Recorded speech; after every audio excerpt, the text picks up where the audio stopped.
Hello everyone, welcome back to our channel. तो ये हमारा पार्ट 2 होने वाला है अंतर्राष्ट्रीय संगठन एवं उनके मुख्यालय से रिलेटेड वीडियो। और अगर आपने पार्ट 1 अभी तक नहीं देखा है तो प्लीज़ जाके देख लीजिए, डिस्क्रिप्शन में लिंक दे दी गई है। अगर आप वो पूरा वीडियो देख लेते हैं तो आपको संगठन और उसके मुख्यालय रटने की ज़रूरत नहीं पड़ेगी। आपको वीडियो पूरा देख के ऐसे ही याद हो जाएगा। और आप किसी भी वनडे एग्जाम या फिर कॉम्पिटेटिव एग्जाम की अगर तैयारी कर रहे हैं तो उससे रिलेटेड वीडियो देखने के लिए please like share and subscribe to our channel. अब यहाँ पे देखेंगे ये लंदन ब्रिटेन, तो यहाँ पे आपको 2 संगठन हैं, इसके बारे में आपको याद करना है। अंतर्राष्ट्रीय सामुद्रिक व्यापार राष्ट्रमंडल का मुख्यालय, तो यहाँ पे हम देखेंगे जब ब्रिटिश शासन था, जब हमारा भारत गुलाम था, तो उस टाइम पे क्या होता था, समुद्र के रास्ते से व्यापार होता था ना। और वो व्यापार जो होता था उस टाइम पे किसका शासन था, तो ब्रिटिश शासन था। ठीक, ब्रिटेन लोग थे जो शासन यहाँ पे करते थे। तो आप उससे रिलेट करके याद कर लेंगे कि अंतर्राष्ट्रीय सामुद्रिक व्यापार संगठन कहाँ पे है, तो ब्रिटेन में है। नेक्स्ट देखते हैं राष्ट्रमंडल का मुख्यालय, तो ये भी ब्रिटेन में है। अब देखेंगे एक टाइम ऐसा था जो सारे राष्ट्र थे, सारे राष्ट्रों के मंडल थे, तो किसके अंडर में हो गए थे, ब्रिटेन के अधीन हो गए थे। ठीक, उस टाइम पे ब्रिटेन का आधिपत्य हो गया था सभी राष्ट्रों पे। सारे राष्ट्र क्या हो गए थे, ब्रिटेन के गुलाम हो गए थे। तो आप इससे रिलेट करके याद कर लेंगे कि राष्ट्रमंडल या फिर कॉमनवेल्थ जो ऑर्गेनाइजेशन है उसका मुख्यालय कहाँ पे है, तो ब्रिटेन में है। नेक्स्ट देखते हैं रोम, तो जो इटली में है। यहाँ पे 2 संगठन हैं जो आपको याद करने हैं। संयुक्त राष्ट्र खाद्य एवं कृषि संगठन, अंतर्राष्ट्रीय कृषि विकास कोष संगठन। तो आप इसको ऐसे भी रिलेट करके याद कर सकते हैं कि खाद्य कृषि या फिर कृषि विकास, तो ये सारे कहाँ पे हैं, ये रोम में है दोनों। और अगर आपको ऐसे नहीं याद होता है तो हम ट्रिक के माध्यम से भी देख लेते हैं। अब यहाँ पे देखेंगे कोई किसान है, ठीक, तो जब वो खेती करता है तो उसे क्या होता है, खाद की ज़रूरत पड़ती है, खाद पानी। ठीक, तो उसकी कृषि में विकास करने के लिए, जिससे उसके फसल में क्या हो, बहुत ज़्यादा वृद्धि हो, उपज उसकी अच्छी हो, तो उसके सबके लिए क्या खाद वाद की ज़रूरत पड़ती है ना। और क्या होता है, अचानक से जब बहुत ज़्यादा बारिश हो जाती है या फिर सूखा पड़ जाता है तो उसकी सारी मेहनत ख़राब हो जाती है, उनकी सारी फसलें नष्ट हो जाती हैं। तो उससे क्या होता है, जो उनका रोम होता है बहुत ज़्यादा दुखी हो जाता है, बहुत ज़्यादा वो परेशान हो जाते हैं, क्योंकि उनकी 24 घंटों की रात दिन की मेहनत ख़राब चली जाती है। ठीक, तो आप उससे भी रिलेट करके याद कर सकते हैं। नेक्स्ट देखते हैं द हेग, जो कि नीदरलैंड में है। तो यहाँ पे आपको 2 चीज़ें याद करनी है, रासायनिक हथियार निषेध संगठन और दूसरा है अंतर्राष्ट्रीय न्यायालय। तो आपका मोस्ट इंपॉर्टेंट है अंतर्राष्ट्रीय न्यायालय। अब यहाँ पे देखते हैं रासायनिक हथियार। अब यहाँ पे कोई व्यक्ति है, अगर उसके ऊपर रासायनिक हथियार से हमला किया जाएगा तो वो व्यक्ति तो हैंग हो जाएगा ना। अब वो व्यक्ति हैंग हो गया, ठीक, अब उसके ऊपर कोई नॉर्मल हथियार से तो हमला हुआ नहीं था, रासायनिक हथियार से हुआ था। ठीक, तो कहाँ पे जाएगा वो, राष्ट्रीय न्यायालय में ना जाकर कहाँ पे जाएगा, अंतर्राष्ट्रीय न्यायालय में जाएगा वो। ठीक, तो आप उससे भी रिलेट करके याद कर लेंगे कि उसके ऊपर हमला होता है, व्यक्ति के ऊपर किससे, रासायनिक हथियार से हमला होता है। ठीक, डंडे से या फिर हाथ से नहीं हमला होता है उसके ऊपर रासायनिक हथियार से हमला होता है। तो कहाँ पे जाएगा, वो अंतर्राष्ट्रीय न्यायालय जाएगा। आई होप आपको याद हो गया होगा ये। नेक्स्ट देखते हैं यूनेस्को का मुख्यालय, तो ये पेरिस के फ्रांस में है। अब यहाँ पे लिखा हुआ है यूनेस्को, एस्को मस्को। ठीक, आप रिलेट करेंगे, रैम बनाएंगे, यूनेस्को एस्को मस्को। ठीक, तो अब हम लोग को जब कहीं जाना होता है तो क्या करते हैं, पापा के पास जाते हैं और क्या करते हैं, मस्का लगाते हैं ना कि पापा जाने दो पापा जल्दी आ जाएंगे, ऐसे सब कहते हैं ना।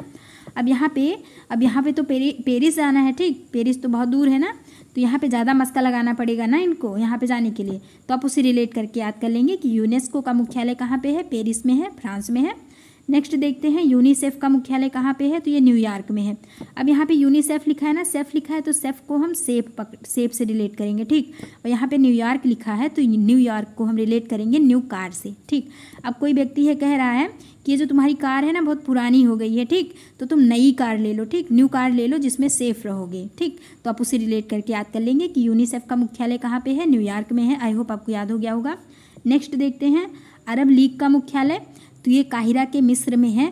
अब यहाँ पे देखेंगे जो अरबपति लोग होंगे, अरब लीग लिखा है ना, तो इसको रिलेट करेंगे अरबपति लोग से। ठीक, अरबपति लोग जो होते हैं, जिनके पास अरबों पैसे होते हैं, तो क्या लेते हैं, वो हीरा लेते हैं ना। अब यहाँ पे काहिरा का हीरा पकड़ेंगे। ठीक, तो वो जो अरबपति लोग होंगे वो क्या लेंगे, वो हीरा लेंगे ना। अब कोई गरीब व्यक्ति होगा वो तो सोच भी नहीं सकता ना हीरा लेने के बारे में, लेना तो बहुत दूर की बात है, वो सोचेगा ही नहीं। ठीक, तो यहाँ से हम रिलेट करके याद कर लेंगे कि अरब लीग का मुख्यालय कहाँ पे है, काहिरा में है, जो कि मिस्र में है। नेक्स्ट देखते हैं सार्क का मुख्यालय, तो ये काठमांडू में है, जो कि नेपाल में स्थित है। अब यहाँ पे देखेंगे सार्क, ठीक, सार्क, तो यहाँ पे रिलेट करेंगे सार्क को ना पालो, नेपाल से हम रिलेट करेंगे ना पालो, सार्क को ना पालो, क्यों ना पालो, काट लेगी वो, काठमांडू लिखा है ना, तो यहाँ पे काट से रिलेट करेंगे कि शार्क को ना पालो नहीं तो काट लेगी। ठीक, आई होप आपको याद हो गया होगा ये। तो शार्क का मुख्यालय कहाँ पे है? काठमांडू, नेपाल में है। नेक्स्ट देखते हैं नाटो का मुख्यालय, तो ये ब्रुसेल्स के बेल्जियम में है। अब यहाँ पे हम नाटो को रिलेट करेंगे नोट से। ठीक, अब जिसके पास नोट होगा बेल्जियम, जिम, अब यहाँ पे जिम से रिलेट करेंगे। ठीक, जिसके पास नोट होगा वही तो जिम जाएगा ना, जिम करने पैसे लगते हैं ना वहाँ पे। अब यहाँ पे आप एक ट्रिक से और याद कर सकते हैं, जिसके पास नोट होगा तो उसके जो ब्रश होंगे वो ब्रांडेड होंगे। ठीक है, बहुत अच्छे अच्छे हो, ऐसे ही नहीं बगल से ब्रश ले आएगा दुकान से, वो बहुत दूर से जाएगा, अच्छे अच्छे ब्रांडेड ब्रश लेके आएगा। ठीक, आप उससे भी याद कर सकते हैं। नेक्स्ट देखते हैं तो इंटरपोल का मुख्यालय, तो ये लियोन्स के पेरिस में है। अब यहाँ पे देखेंगे, यहाँ पे पोल लिखा है ना, पोल को पकड़ेंगे। ठीक, अब कोई व्यक्ति है, ठीक, उसकी पोल अगर खुल गई, जब किसी की पोल खुल जाती है तो क्या कहते हैं?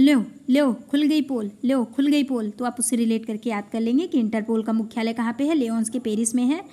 नेक्स्ट देखते हैं एशिया विकास bank, ADB, Asian development bank, तो इसका मुख्यालय जो है मनीला के फिलीपींस में है। अब यहाँ पे देखेंगे, अब कोई चीज़ है, ठीक, अगर उसका डेवलपमेंट करना है, उसका विकास करना है तो क्या लगेगा? मनी लगेगी ना।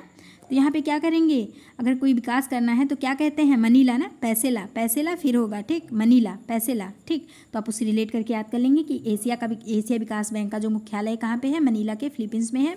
नेक्स्ट देखते हैं तो अफ्रीकी एकता संगठन का मुख्यालय ये कहाँ पे है? आदिस अबाबा के इथियोपिया में स्थित है। ठीक, अब यहाँ पे देखेंगे अफ्रीकी, अब यहाँ पे अफ्रीकी एकता संगठन, अब एकता संगठन को हम किससे रिलेट करेंगे? यहाँ पे देखिए क्या लिखा हुआ है? अबाबा, यहाँ से हम बाबा को पकड़ेंगे। ठीक, बाबा, तो हमारे घर के जो बूढ़े बुजुर्ग लोग होते हैं, जो बाबा दादा होते हैं, क्या कहते हैं कि एकता में रहो, संगठित होके रहो। ठीक है, सब लोग ऐसे कहते हैं ना कि अंतिम सांस तक, मतलब अफ्रीकी लिखा हुआ है ना, तो अंतिम सांस तक क्या रहो, कैसे रहो? एकता में रहो, संगठन में रहो। ठीक, तो ये बाबा दादा हमारे बताते हैं, तो आप उससे रिलेट करके याद कर लेंगे कि अफ्रीकी एकता संगठन का मुख्यालय कहाँ पे है? तो आदिस अबाबा में है। नेक्स्ट देखते हैं तो अंतर्राष्ट्रीय ओलंपिक संगठन का मुख्यालय कहाँ पे है? तो लुसाने के स्विट्जरलैंड में है। अब यहाँ पे हम रिलेट करेंगे, जब कोई भी खिलाड़ी होता है ओलंपिक में जाता है तो क्या सोचता है कि सारे गोल्ड जितने भी मतलब मेडल हो ना, सारे कौन लाए? लूसाने, मैं ही ले आऊँ सारे, हाँ मैं सारे ले लूँ मेडल। ठीक, आप उससे रिलेट कर लेंगे। यहाँ पे देखिए थोड़ा रैम बन रहा है कि लू सारे मेडल, कौन लूँ? मैं लूँ ना, मैं लूँ सारे मेडल। ठीक, जितने भी मतलब गोल्ड मेडल हैं सारे मैं ही लूँ। ठीक, आप उससे रिलेट कर लेंगे। तो अंतर्राष्ट्रीय ओलंपिक संगठन का मुख्यालय कहाँ पे है? लुसाने में है। और लास्ट हमारा देखते हैं संयुक्त राष्ट्र पर्यावरण कार्यक्रम, तो ये हमारा नैरोबी के केन्या में स्थित है। अब हम यहाँ पे देखेंगे पर्यावरण कार्यक्रम लिखा हुआ है ना, यहाँ पे नैरोबी लिखा हुआ है। ठीक, तो यहाँ पे नैरोबी लिखा है, यहाँ पे रोबी। अब हम रोबी का रैम बनाएंगे, क्या बनेगा? रोगी। तो हमने क्या कर दिया है? हमने पर्यावरण को अपने रोगी बना दिया है। ठीक, तो हमें क्या करना चाहिए? अधिक से अधिक पेड़ पौधे लगाना चाहिए। ठीक है, जिससे हमारा पर्यावरण क्या रहे? स्वच्छ रहे। ठीक, स्वच्छ रहेगा तो क्या होगा? साफ रहेगा, स्वच्छ रहेगा, तो हम ही लोग को तो सुविधा होगी ना। तो आप इससे रिलेट करके याद कर लेंगे कि संयुक्त राष्ट्र पर्यावरण कार्यक्रम का मुख्यालय कहाँ पे है? नैरोबी की केन्या में है। तो ये छोटी सी वीडियो थी, आई होप आपको समझ में आया होगा ये पूरा। और अगर आपको ये वीडियो थोड़ी सी भी यूज़फुल लगी हो, आपको ये सारे ट्रिक अच्छे लगे हों, तो please like share and subscribe to our channel. पढ़ते रहिए, stay motivated. Thanks for watching.